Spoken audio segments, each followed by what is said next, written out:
So one of the issues that people run into with these S10s or S15s, if it's a GMC, is that for some reason they designed this floor to come up pretty high for where the seats go, which doesn't leave a lot of headroom, especially in the single cab.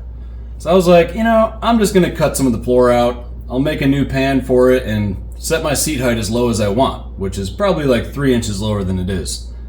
So I pulled the carpet out and it's a rust factory.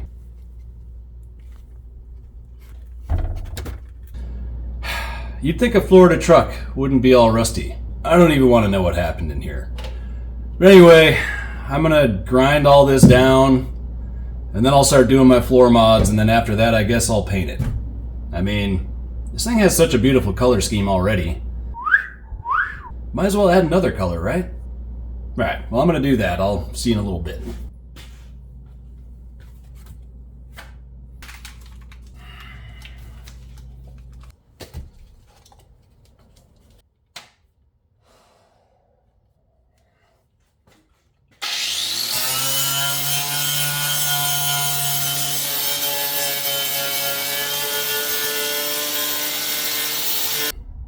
I should probably get a tetanus shot. Well, it's cleared out enough for now. I didn't really do this area because I'm probably going to cut most of that out.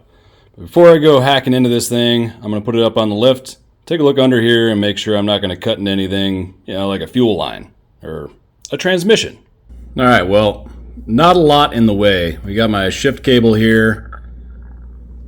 The transmission and drive shaft have plenty of room in this area. I mean, this is the back bolt for the seat. There's the front, there's the other front, and the back right there. Brake line's a little bit in the way for my line lock, the little tool to do some nasty burnouts. And on this side, I'll just move my fuel lines down, disconnect my transmission cable, and it's pretty straightforward. There's basically nothing in the way. And I'm about to make some choices that I can't come back from.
aside from this hole here, which I'm still gonna fill in, we're there, pretty much.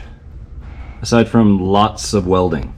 And I am going to entirely weld all of these seams just to make sure it's as strong as it can be. And then lots of grinding. Because, you know, I want to give it somewhat of a factory feel, smooth everything out. So, here we go.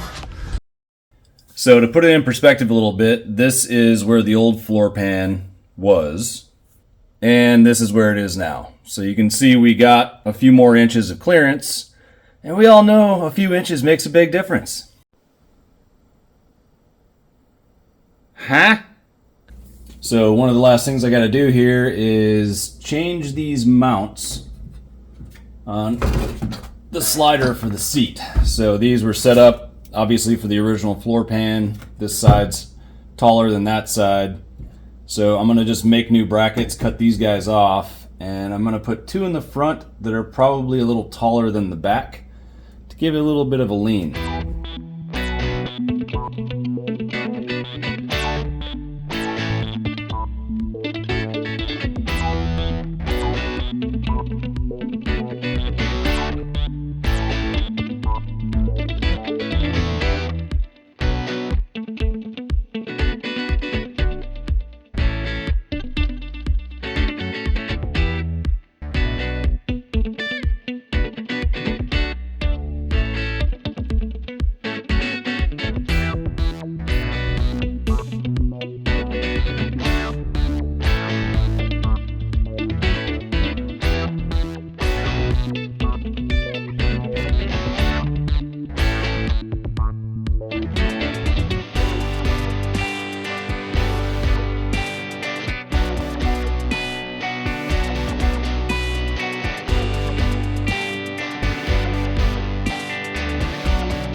It's fit check time.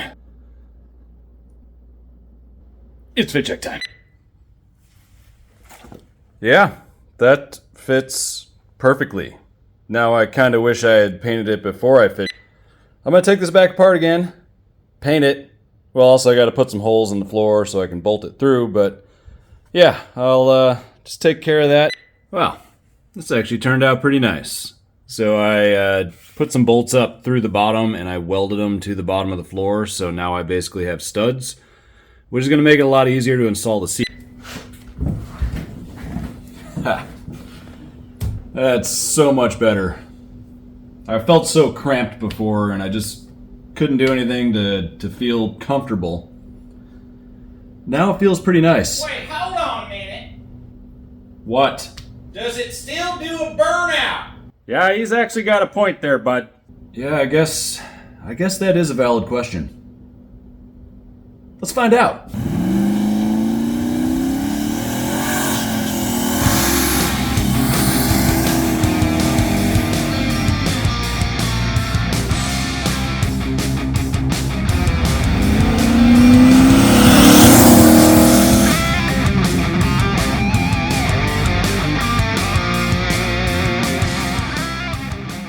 Huh?